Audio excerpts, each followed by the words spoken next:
پرۆژەی بە پارێزگابوونی هەڵەبجە پرۆژەیەک بوو کە خەونێک بوو کە زۆر کۆنتر بوو لە ئەم کابینەیە. خەڵکانێکی زۆر بەم پرۆژەیەوە بەم خەونەوە سەرقاڵ بوون.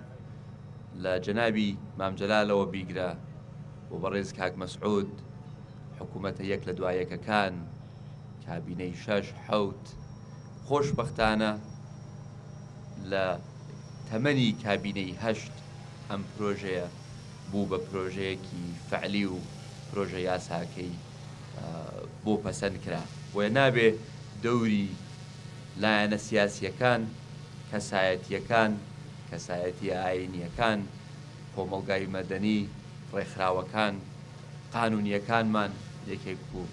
دکتۆر ئامانج کە لێرەدایە و سەدان سەربازی تری ون کە دەوری کاریگەریان هەبوو لە بەدیهێنانی پارێزگای هەڵەبجە. بەڵام وەکو پێشتریش وتمان و ئێستا شەیڵینەوە ئەوە کارە ئاسانەکە بوو. کارە قورسەکە بەڕێوەبردننی هەڵەبجەیە. بەڵام ئەمڕۆ هاتوون بۆ کردنەوەی نەخۆشخانەیەکی گرنگ، نەخۆشخانەیەکی پێویست و لێرە من قسەکانم ئاڕاستەی کارمەندانی ئەم نەخۆشخانەیە ئەکەم.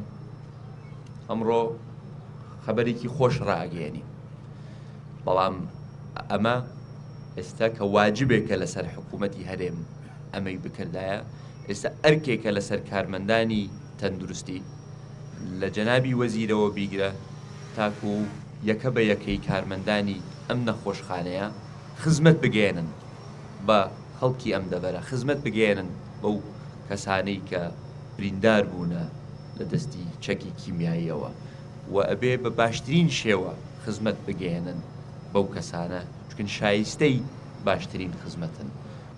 ئەزانم کەرتی تەندروستی کەرتێکە کە بەڕێوەبردننی قورسە، بەڕێوەبردننی هەندێک جار لە ڕووی ئیعلام و لایەنەکانەوە ڕەخنەی لێ ئەگیرێ.